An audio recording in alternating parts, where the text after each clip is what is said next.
Pila ka pampasahero nga jeep punuan sa gihapon sa piyak sang ginapatuman nga social distancing. Samtang sumugod buwasa, mga jeep halin sa kabanwahanan, hindi na pagpahanugutan nga makasulod sa syudad sang Iloilo.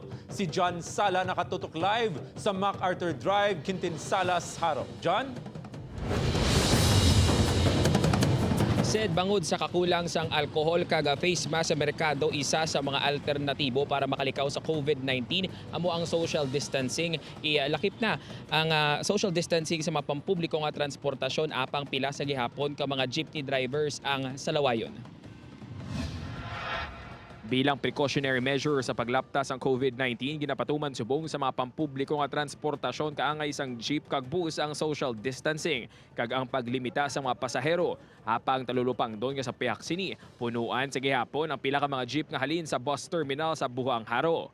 Puno na tani ang jeep ni Manong Ben, apang napilitan ini nga magpapanaog sang iba niya nga pasahero pagkatapos hambalan nga dapat limahan lang ang iya nga sakay. Lima-lima lang, no? Lima-lima lang. Lima lang. Kalabanan sa mga jeep na naglakad di nga daan. Oo, puno sila ya. Lima lang akon. Si Manang Lucita, isa sa mga ginpapanaog sa jeep ni Manong Ben. Di dapat sundon na ang patakaran para nga malikaw kita sa sa mga sakit nga do karon kanaton. Kadaman sa mga jeep ang ginapili na lang nga hindi magbiyahe bangod tuman ka perde ilabi na nga may ginabaydan pa nga boundary. Samtang sugod buwas nga adlaw pagadumilian na nga makasulod pa sa syudad sang Iloilo ang mga PUJ halin sa mga kabanwahanan santo sa EO 55 ni Mayor Jerry Treñas. Apisar nga hool para sa ila, pabor naman diri ang pila ka mga pasahero. Okay lang man kiti para man sa safety sang tanan. Okay lang man. Okay lang man para sa kaayuhan man sang tanan. Pero problema naman ang dala sini sa mga jeepney drivers. Sa subong ay na gid wala na gid. Chamba-chamba na lang na. Hindi na ka makadarawat sa isa kray na nga. Santo sa EO sang alkalde magadugay tubtob Abril 14 ang pagbawal sa mga jeep kasunod sa lockdown sa syudad sang Iloilo. Said ginabisuhan ang tanan nga luyag pa makatipid kag bagsakay sa mga jeep pasulod sa syudad sang Iloilo gikan sa mga kabanwahanan nga maghingagaw na subong adlaw. Said O John, tika hindi na makasulod sa syudad ng Iloilo ng mga depampubliko nga salakyan. Ano na lang alternatibo sa mga pasahero kung magamoy na?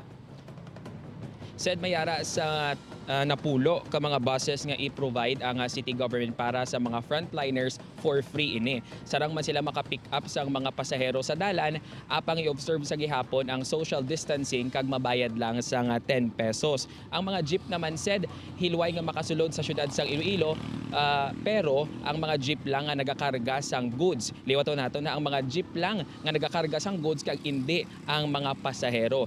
Sarang naman makabiyahe buwas temporaryo lang ang mga tricycle sa national roads kag city roads bilang pag-cater sa mga pasahero nga mas stranded sa dalan. Said? Ikaw, anong imo plano para makalabot ka diri sa GMA sa imo trabaho? Said ako, halin ako sa Banwa sa Kabatuan. So pag-abot ko buwas sa isa ka mall sa distrito sang Pavia, masakay na lang ako sang taxi pakadto diri sa GMA because sarang man sa gihapon nga makabiyahe ang mga taxi sa syudad sang Iloilo. Do madugang ang gasto kung taxi ang mode of transportation. Madamang salamat, John Sala.